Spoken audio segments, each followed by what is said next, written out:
We are well into the new year, and in this video I want to share 5 areas where people should be looking at to save money. With rising costs and homeowners feeling the punch with interest rate hikes, it can feel like there's no room for savings. So hopefully these areas might get you thinking a little differently. Number 1, track your expenses. You might hear this and think, why track my expenses? I hear of so many people just living week to week without knowing how much money is coming into their bank accounts or how much money is going out. If you really want to get in control of your finances and figure out how to save more money, then you need to start to track your expenses. Because once you completely understand where your money is going to each week, then you can look at certain areas and pull back or cut out altogether. You want to make sure all your essentials are covered, like rent, mortgage, electricity, food, water, and insurances.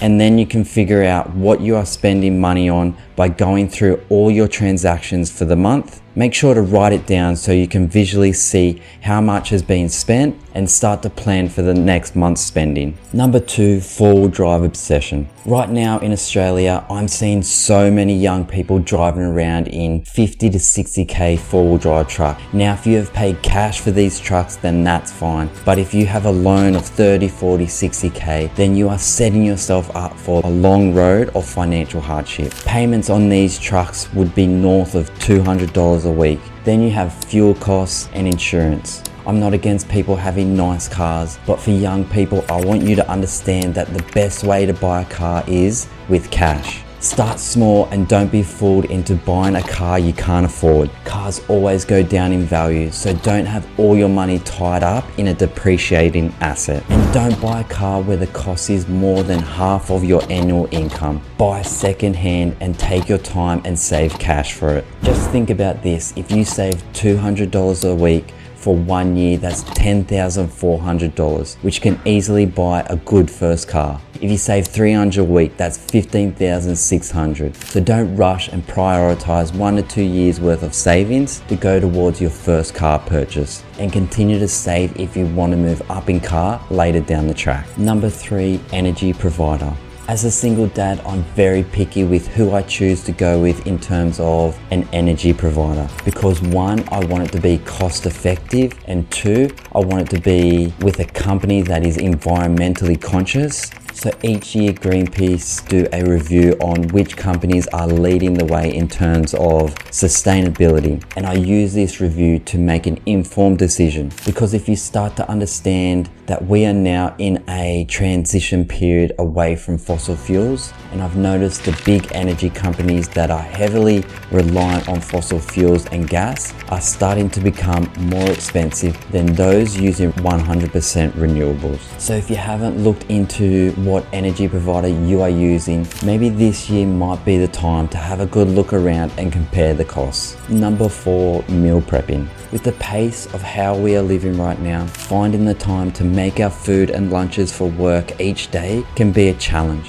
But the cost of not planning far outweighs the time spent making the food, because not only is it going to cost you more over a longer period of time, it will also have you buying less quality food, which could have a negative health outcomes later on in life. So by setting a day where you can prepare a whole bunch of healthy meals for the week, will leave you with more time on a day-to-day basis. This might seem like a hassle at the start, but once you get in a routine, it will become easier, cost-effective, and less time-consuming. Number 5, pay off consumer debt. Paying off consumer debt is the simplest, most effective way to free up more money in your budget. And by prioritizing to pay off consumer debt as fast as possible, will leave you with only positive outcomes on your financial journey. The best way to think about this is all the money being put towards paying a car loan, credit cards, and Afterpay will all go back into your own back pocket once paid off. So this is the year to pay off your consumer debt. And just like how I explained saving up for a car, if you just put $200 a week towards your debts, that equals to $10,400 this year. But if you really want to get rid of more than just that, allocate more money each week